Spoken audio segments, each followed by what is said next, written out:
So I read this post on Facebook that I think has gone viral, which was an Onion headline that said, man's heart stops briefly when speaker asks members of the audience to turn to each other and talk. Which I'm giving you warning now, I'm about to ask you to do. So either escape or dive in and plan to have fun and play with us together. Of course, I would be remiss if I didn't start with a story. So, once upon a time, there was a young man in a shtetl in Eastern Europe who didn't believe in God. And he was adamant that he wasn't going to go to shul and he wasn't going to study Torah. And he went to his rabbi one day very frustrated and he said, "Rabbi, I'm an atheist and I need someone who understands me. I don't know what to do." And the rabbi said, "I have just the person for you. In the next village over, at the edge of the woods, there is the most famous atheist in the world. His name is Moshe the Atheist. And you should go find him and study with him. Tell him I sent you." So the young man packed up his stick and his kerchief and his bread and cheese, and he trudged off through the forest. And in fact, when he got to the edge of the forest, just like the rabbi had promised, there was a little hut with some smoke coming out of the chimney and a little door, and he knocked on the door and he said, "Excuse me?" And a voice from inside said, "Yes." He says, I'm looking for Moshe the Atheist." And the voice says, "Yes, come in." So the young man opens the door, and there in the hut is a big table covered with books and Talmud, and the man is wearing a kippah, and he has payas and talit, and he big long beard, and he looks up and he says, "Yes, can I help you?" And the young man says, "Oh, I'm sorry, I'm looking for Moshe the Atheist." And Moshe says, "Yes, that's me. How can I help you?" And the young man says, "You're Moshe the Atheist? Okay, well, my rabbi sent me. I'm an atheist too, and I've come to study with you." And Moshe moves down his spectacles and peers over them at the young man and says, "Ah, you're an atheist, huh? Have you studied Torah?" The young man says, No, I'm an atheist." He says, "Have you read Talmud?" The young man says, No, aren't you listening? I'm an atheist." Moshe goes back to his book, goes, "You're not an atheist, you're an ignoramus." Why do you think I told you that story? Shout it out. You got to study it. Whatever it is, before you reject it, maybe get a little bit of information about it. Why else might I have told you that story? It had a beginning, a middle, and end. Awesome. We know that about story. There are at least two more reasons. Make them up. Icebreaker. As an icebreaker. Yeah, I said, but we're going to talk about story. I better start with this story. There's a lot of Jews in New York City. There are a lot of Jews in New York City. That's right. You got to connect with your audience. Yes. All of those things and whatever else you were secretly thinking in your head as I was telling you might be the reason are the reasons.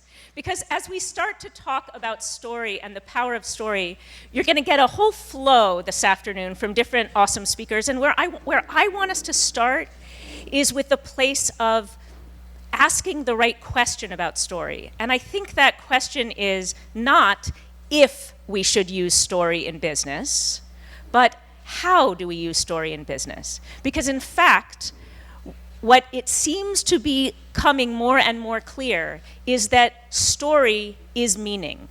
That in fact, we are telling and hearing and making up stories in our head all the time.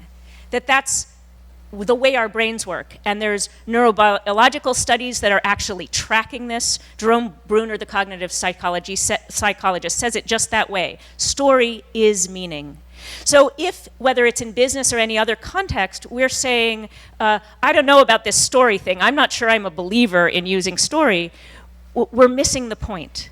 The point is not, do we use story? The point is, how consciously, how effectively do we use story? How aligned is the stories that we're telling with our intention or the moral that we want to give to the audience that we're talking to? How aligned is it with their needs and interests? If I'm telling a story about Moshe, how many Jews are in my audience? So right now, raise your hand if you feel like Yep, I am absolutely a storyteller. I'm a great storyteller. So I'm going to guess maybe 7% of the crowd is raising their hand. Let's see if we can up this. Right now, I'm going to tell you, here is what I am going to promise you, that I believe inside your head there is a little safe, locked away, secret, brilliant storytelling ability. And we're going to unlock that for you right now. So this is the moment where the Onion headline comes true. Please find someone next to you, turn to them, say hi, and say, will you play with me? Go.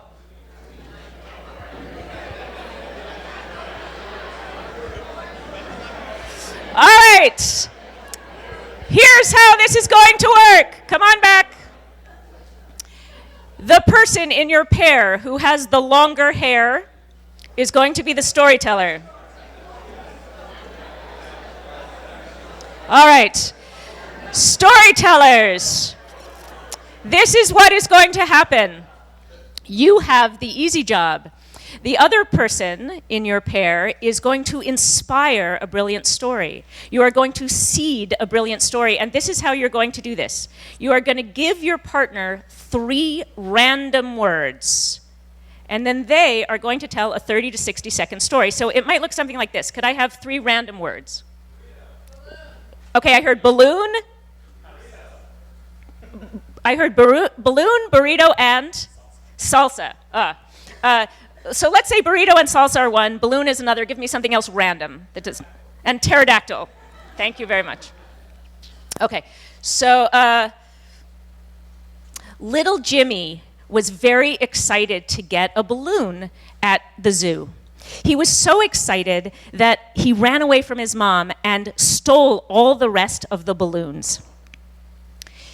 They were, as you can imagine, so much helium, and he was such a tiny little kid that they started to lift him off the ground. And he went flying through the air, over the zoo, all the way across some strange land, so far that he fell into the dinosaur pit, where he was visited by a pterodactyl. And he said, "You can fly?" And the pterodactyl said, "Yes, so can you." And they had a wonderful time playing together. Then the pterodactyl said, "You know, I'm a frightening dinosaur, and I eat people if I ever find them, little mammal animals, so I'm going to eat you." And the boy said, No, don't eat me. Look, I have a burrito with salsa. That's even better." The end. Okay. So, as you can tell, it doesn't have to be a good story. Dare to be boring, dare to be obvious, dare to be silly, dare to be ridiculous. Your brain, whether you are Moishe the atheist, whether you are a rabbi, whether you are a CEO of a company, whether you are a burrito maker, your brain is already a treasure trove of storytelling ability. We tell stories when we're telling stories. We tell stories when we're listening to stories. We tell stories when we see a graph of the quarterly earnings. We tell a story when the clicker doesn't work and we make up a story about why that's happening. We tell a story when we're standing in line for food or when there's no toilet paper in the bathroom. It is the way our brain must do it. So the question is, in all of our brains, there's this little treasure trove of story, because story is how we make sense of the world. What do we do in business? How do we take that gold, that treasure, and turn it into a tool that we can use in business? We know what these things are, right? You've already told me. We know a story has a beginning and middle and end. We know there's conflict. We know there's cause and effect. There are characters, antagonists and protagonists, vivid images, metaphors. Did you have those in your stories as you told them just naturally? Yes? At least some of them? When you didn't have them, did you go like, I wanted to have more of that? Right? We know what it is. So the question is, how do we focus that? How do we turn that into a tool for business? You know, I think that, again, this question of, do I tell a story in business? Sometimes we think, it's not appropriate, or it's not professional, or it's not serious. Well, let's look at Aristotle's 3 levels of argument. Is that serious enough for you? Yeah. Okay, excellent. So what are they? Anybody know? Yeah! Woohoo! Very nice. Give that girl a burrito. Okay. So logos is actually very popular at business, and we're very comfortable with it, right? Logos means it has a logic or a rational thought. We have like, what is the cause and effect of the argument? Well, guess what? Story's great for logos. When we work with organizations, we use storytelling techniques a lot to talk about what's the vision, what's the current state, and how are we going to actually problem solve and get there. Or let's gather stories from people and find out what explanations they are making for why things are working or not working here. So story isn't separate from logic or science as much as religion. Story is logos. If it has a beginning and middle and end, if it has a cause and effect, we're happy with it. If it doesn't, we don't like it. Second is ethos. We're also okay with that in business. And often in business, when we're working with speakers and they're trying to come up with stories, it's based in this ethos, or what is the moral that I want to get across to people, or what do we care about, or what are our values? And you can have as many values as you want on a chart, but it's the examples in organizations of someone did this and this happened, or we reward this, or here's how we're going to go out of our way to serve this value that matter. So stories illustrate your values in a way that just articulating them don't. And finally, pathos. This is the one where historically we have been a little bit uncomfortable in business, right? That we've sort of separated our humanity and our emotions and our feelings from our work and our professional lives. And gloriously, increasingly, we're realizing that being human is not separate from being a professional, and being passionate and emotional is a wonderful thing to bring to work.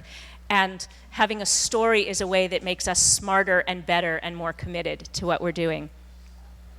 So for all of these very serious Aristotelian reasons that allow you to have more influence and more impact and more motivation and get better results, story is a great tool.